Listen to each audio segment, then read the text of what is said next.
Hari ini saya akan menerangkan tentang terana mesin basuh yang telah saya bangunkan bersama-sama dengan pelajar saya untuk subjek DET 6093 Electrical Maintenance and Repair. Kita ada main switch di mana kita meletakkan main switch dan juga MCB sebagai punca utama keselamatan kita punya sistem mesin basuh ini. Kita ada switch on off untuk on offkan sistem. Kita ada power monitor, kita ada voltmeter, kita ada 5 banana jack lux, di mana jack lux ini kita boleh cabut dan kita pasang semula untuk mengenal pasti jenis-jenis fault yang ada pada mesin basuh. Kemudian kita ada nameplate untuk kita punya mesin basuh, kita punya litar dan cara-cara untuk kita mengenal pasti kerosakan-kerosakan yang ada pada mesin basuh ini apabila kita cabut kita punya banana lux jack. Jadi saya akan tunjukkan macam mana cara untuk kita onkan. So kita sambungkan dengan supply, kemudian kita onkan kita punya ELCB dan juga MCB. Okey, kemudian kita onkan kita punya switch. Jadi kita boleh nampak dekat sini voltmeter kita menunjukkan lebih kurang 260 volt lebih kurang. Kemudian kita ada bacaan digital untuk power monitor di mana kita tengok ada sedikit perbezaan di sini. Okey, untuk volt dan juga pada power meter dan juga voltmeter pada di sini. Okey, yang ini kita akan gunakan hanya apabila kita onkan sistem mesin basuh ini dan kita cabut satu demi satu untuk mengenal pasti dia punya kerosakan ataupun jenis fault yang ada pada mesin basuh ini.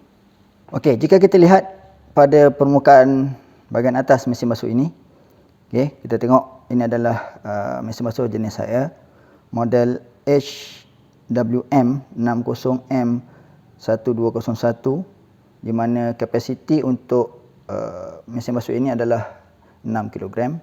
Okey, pada bahagian atas kita ada label untuk bahagian water input ataupun water inlet, di mana di bahagian bawah ini kita mempunyai kita punya valve air untuk masuk ke dalam mesin basuh. Kemudian ini adalah merupakan step ataupun cara untuk kita menggunakan kita punya mesin basuh, di mana kita ada step 1, step 2 dan juga step 3 untuk kita memulakan proses.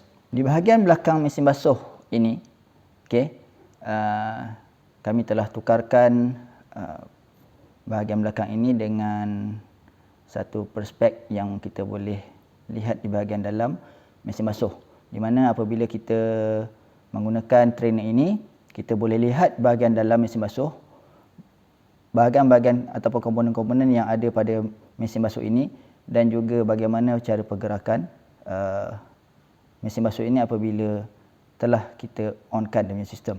Okey, so dekat sini kita boleh lihat kita mempunyai kapasitor, kita mempunyai motor, kita mempunyai sedikit pendawaian di bahagian bawah mesin basuh, bahagian outlet valve dan juga batang damper yang menyerap gegaran semasa proses mesin basuh ini berfungsi.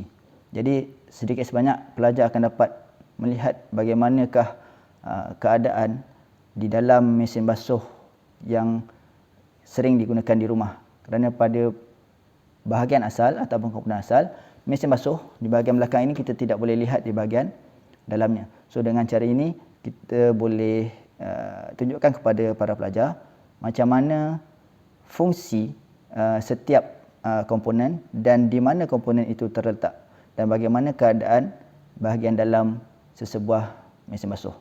Apabila kita dah onkan kita punya sistem, jadi dekat sini kita boleh tekan step yang kedua iaitu pada cycle. Okey, kita onkan sehingga spin.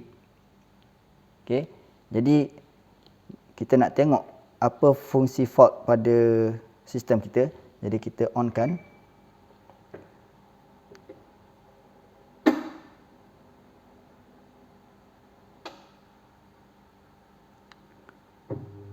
Jadi kita tengok sekarang ni mesin basuh sedang berfungsi. Okay. Jadi apabila kita cabut kita punya motor,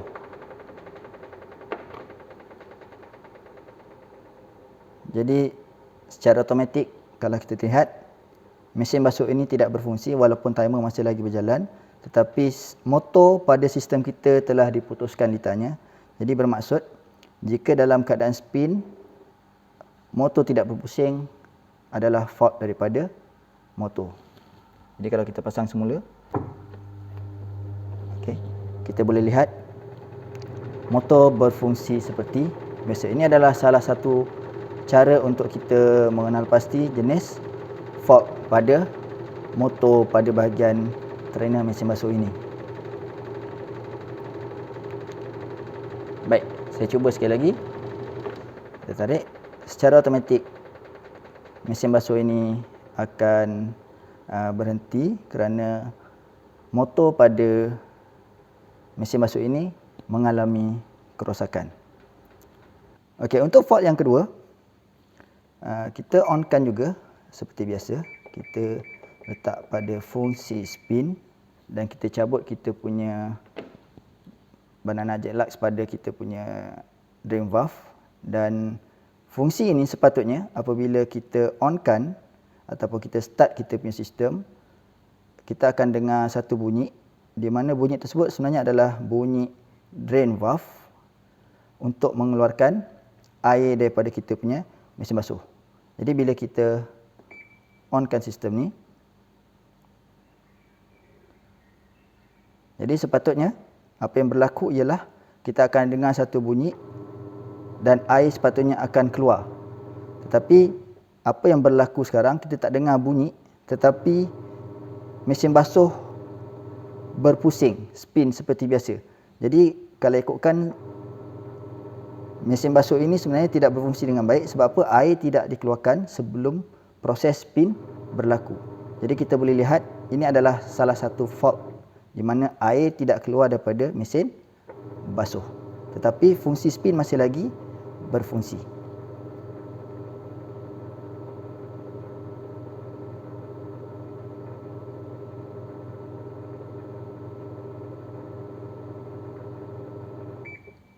Okey.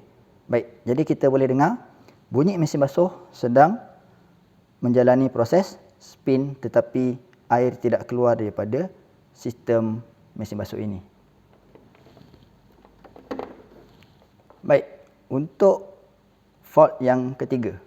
Jadi dekat sini kita tulis water pump, di mana water pump ni sebenarnya adalah kita punya water input,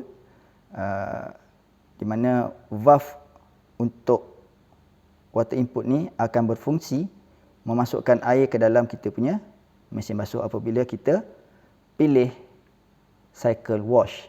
Jadi apa yang berlaku sepatutnya dalam sistem ini, bila kita tekan start, water valve akan berfungsi dan memasukkan air ke dalam kita punya mesin basuh. Jadi bila kita tekan on, okey, sekarang ni mesin basuh sedang menimbang berapa berat kita punya basuhan, dan kita boleh dengar bunyi dengungan di mana water valve kita telah berfungsi dan air sepatutnya masuk ke dalam mesin basuh. Jadi apa yang berlaku apabila kita cabut kita punya banana jet lux ni adalah water valve kita tidak akan berfungsi.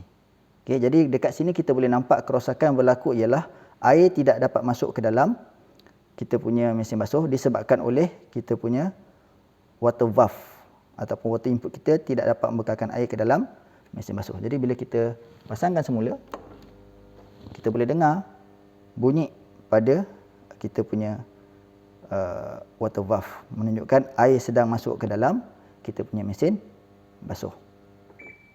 Untuk fungsi seterusnya iaitu door sensor. Jadi kalau kita tengok, kita cuba pilih cycle untuk wash ataupun kita boleh cuba fungsi quick wash. Jadi bila kita tekan on, sepatutnya kita punya washing machine akan berfungsi. Tapi disebabkan oleh kita cabut banana lux pada bahagian door sensor, maka kita akan dapati mesin basuh tidak akan berfungsi kerana ada error pada kita punya door sensor. Jadi secara automatik kita tahu bahawa door sensor kita tidak berfungsi dengan baik. Itu sahaja penerangan untuk inovasi PNP saya. iaitu training mesin basuh, di mana training mesin basuh ini dapat digunakan di dalam practical work untuk subjek DT 6093. Terima kasih.